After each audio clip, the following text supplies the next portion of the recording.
ये आकाशवाणी शिमला है। अब आप पूनम शर्मा से प्रादेशिक समाचार सुनिए। आज के मुख्य समाचार। राज्य सरकार का इस वर्ष 1 लाख किसान परिवारों को प्राकृतिक खेती से जोड़ने का लक्ष्य। ऊर्जा मंत्री सुखराम चौधरी ने ग्रामीण इलाकों में कम वोल्टेज की समस्या दूर करने के विद्युत बोर्ड को दिए निर्देश। पोषण अभियान के बेहतर कार्यान्वयन में चंबा जिले ने प्रदेश भर में हासिल किया पहला स्थान। और प्रदेश में कोरोना से स्वस्थ होने की दर में तेजी से वृद्धि।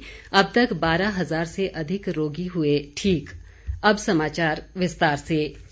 राष्ट्रपिता महात्मा गांधी की 151वीं जयंती के उपलक्ष्य में हम बुलेटिन की शुरुआत बापू की बात से कर रहे हैं।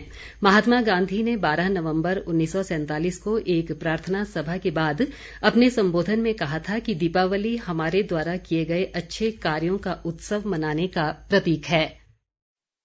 हम दिवाली का उत्सव मनाते हैं, उसका मतलब तो ये है ना कि हमने कुछ भी अच्छा काम कर लिया है। हमारे जो राम और रावण का युद्ध है, हमारे भीतर में दैवी संपद है, उसका अधिष्ठाता राम है, और आसुरी संपद है, उसका अधिष्ठाता रावण है। तो हमारे भीतर में वो दोनों अच्छा और बुरा पड़ा है। तो वो युद्ध में राम जीत जाता है तो ईश्वर का जय होता है। उसी आदमी को वो जय मिलने का अधिकार है कि जिसने अपने हृदय में राम को जीत मिल सके, ऐसा ही उसने प्रयत्न किया। राज्य सरकार ने इस वर्ष 1 लाख किसान परिवारों को प्राकृतिक खेती के साथ जोड़ने का लक्ष्य रखा है। इसके अलावा वर्ष 2022 तक पूरे प्रदेश को प्राकृतिक खेती के तहत लाया जाएगा। कृषि मंत्री वीरेंद्र कंवर ने आज लाहौल स्पीति के कुकुमसेरी में कृषि विज्ञान केंद्र का दौरा करने के दौरान ये जानकारी दी। उन्होंने संस्थान के वैज्ञानिकों से लाहौल स्पीति को प्रदेश का पहला 100% प्राकृतिक खेती आधारित जिला बनाने के कार्य को तेजी से करने का आग्रह किया। वीरेंद्र कंवर ने कहा कि सरकार प्राकृतिक खेती को बढ़ावा दे रही है ताकि किसान रसायनों की खेती से मुक्त हो सकें और उनकी आय भी बढ़े। जल शक्ति व राजस्व मंत्री महेंद्र सिंह ठाकुर ने अधिकारियों को जमाबंदी व म्यूटेशन मामलों का 1 सप्ताह में 100% इंदराज सुनिश्चित करने के निर्देश दिए हैं। मंडी में एक बैठक में उन्होंने कहा कि विभागों और परियोजनाओं के अधीन जो सरकारी जमीन उपयोग में नहीं लाई जा रही है, उसकी विस्तृत रिपोर्ट 10 दिन के भीतर तैयार की जाए। महेंद्र सिंह ठाकुर ने कहा कि सिंचाई व पेयजल की कई योजनाएं मंजूरी के लिए केंद्र को भेजी गई हैं और मंजूरी मिलने पर इन पर कार्य तुरंत शुरू किया जाएगा। ऊर्जा मंत्री सुखराम चौधरी ने अधिकारियों को ग्रामीण इलाकों में कम वोल्टेज की समस्या दूर करने के लिए काम करने के निर्देश दिए हैं।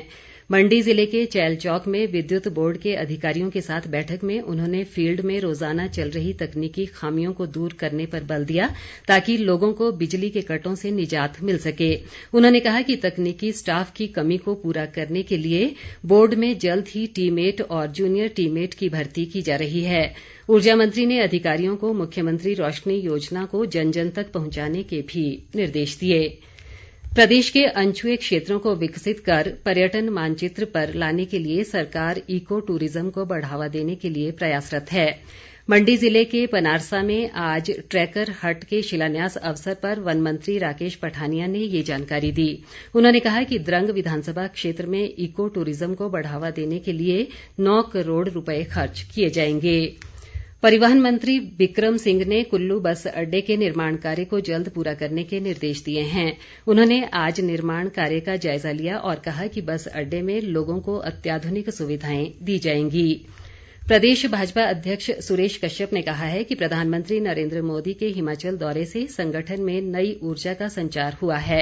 उन्होंने कहा कि प्रधानमंत्री ने सामरिक दृष्टि से महत्वपूर्ण अटल टनल रोहतांग राष्ट्र को समर्पित की है, जो प्रदेश के लिए किसी सौगात से कम नहीं है। खाद्य आपूर्ति मंत्री राजेंद्र गर्ग ने लाहौल स्पीति के उदयपुर में आज नागरिक आपूर्ति निगम के थोक बिक्री गोदामों का निरीक्षण किया। उन्होंने विभाग को उदयपुर में 6 माह का एकमुश्त राशन वितरित करने के निर्देश दिए। चंबा जिले ने पोषण अभियान के बेहतर कार्यान्वयन में इस वर्ष प्रदेश में पहला स्थान हासिल किया है। मंडी जिला दूसरे जबकि कांगड़ा तीसरे स्थान पर रहा है। चंबा के उपायुक्त विवेक भाटिया ने बताया कि इस उपलब्धि के लिए महिला व बाल विकास विभाग के सभी अधिकारी, कर्मचारी और आंगनबाड़ी कार्यकर्ता व सहायिका बधाई के पात्र हैं। सारे हमारे जितने आंगनवाड़ी कार्यकर्ता हैं, हमारे जितने फील्ड लेवल के स्टाफ हैं, डीपीओ साहब की सारी टीम है, सीडीपीओज हैं, उन सबको मैं तहे दिल से बधाई देना चाहता हूं और साथ ही लोगों को भी बधाई देना चाहता हूं। तो उसमें लोग भी इतना बढ़ चढ़ के आए और हमारे सरकारी कर्मचारी डिस्पाइट कोविड के इतना अच्छा उन्होंने प्रदर्शन किया और आशा ये करते हैं कि हम इसी तरह आगे जो आने वाला समय है उसमें भी पोषण अभियान और बाकी सभी जो हमारे हेल्थ एंड न्यूट्रिशन के इंडिकेटर्स हैं, जो इम्प्रूवमेंट आ रही है पिछले 1 साल से, इसको हम और आगे बढ़ाते हैं। पोषण अभियान के जिला समन्वयक विकास शर्मा ने भी इस उपलब्धि पर प्रसन्नता जताई है। प्रधानमंत्री नरेंद्र मोदी द्वारा पिछले कल अटल टनल रोहतांग के लोकार्पण के बाद सुरंग से वाहनों की आवाजाही शुरू हो गई है। पर्यटकों सहित स्थानीय लोग सुरंग के बनने से खुश हैं।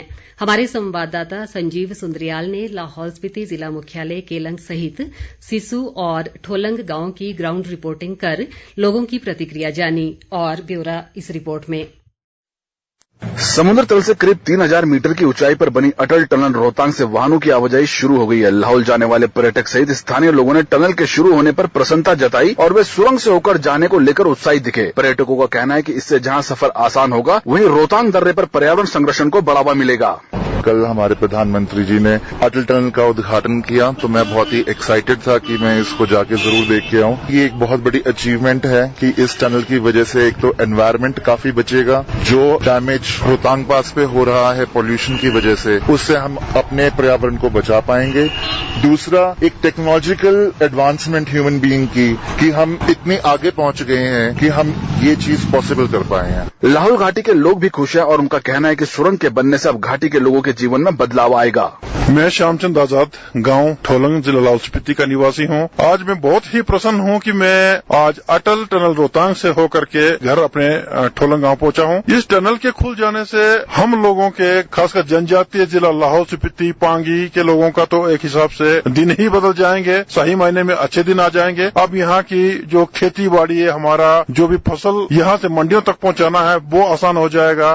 मैं सुमन कारपा केलंग की स्थायी निवासी हूँ। लाहौल वालों के लिए जो है बहुत ही अच्छी सुविधा हो गई। इससे जैसे बच्चों के लिए हो गई, पढ़ाई के लिए कईयों में दिक्कत आती थी और जैसे कोई बीमार होते थे तो उन्हें जैसे मनाली ले जाना पड़ता था, हमें कुल्लू ले जाना पड़ता था, रेफर केस में हमें जो है दिक्कतें होती थी। तो अब इस टनल की वजह से हम जो है 12 महीने आ जा सकते और हमें जो है सुविधा हो गई है। सिस्सू पंचायत की प्रधान सुमन के अनुसार सुरंग की मदद से लाहौल घाटी का सर्वांगीण विकास सुनिश्चित होगा। टनल के खुलने से हमें बहुत समस्याओं से निजात मिली है। इससे पहले रोहतांग दर्रे को पार करने के लिए कम से कम 4 से 6 घंटे लग जाते थे, लेकिन टनल के खुलने से अब हम केवल 1 घंटे कुछ मिनटों में ही मनाली पहुंच जाएंगे। इससे सबसे बड़ी राहत मिली है यहाँ के किसानों को। अब यहाँ के किसान अपनी नकदी फसलों को सीधे मंडियों में पहुँचाकर उसके उचित मूल्य पा सकते हैं। निश्चित रूप से अटल टनल लाहौल घाटी के लोगों के लिए एक नई उम्मीद लेकर आई है और इससे घाटी में पर्यटन सहित अन्य गतिविधियों को बल मिलेगा। सीमा सड़क संगठन के अधिकारियों का कहना है कि अटल टनल सुबह 9 से 10 और शाम 4 से 5 बजे के बीच बंद रहेगी। संजीव सुंद्रियाल, आकाशवाणी समाचार, रोहतांग, लाहौल स्पीति।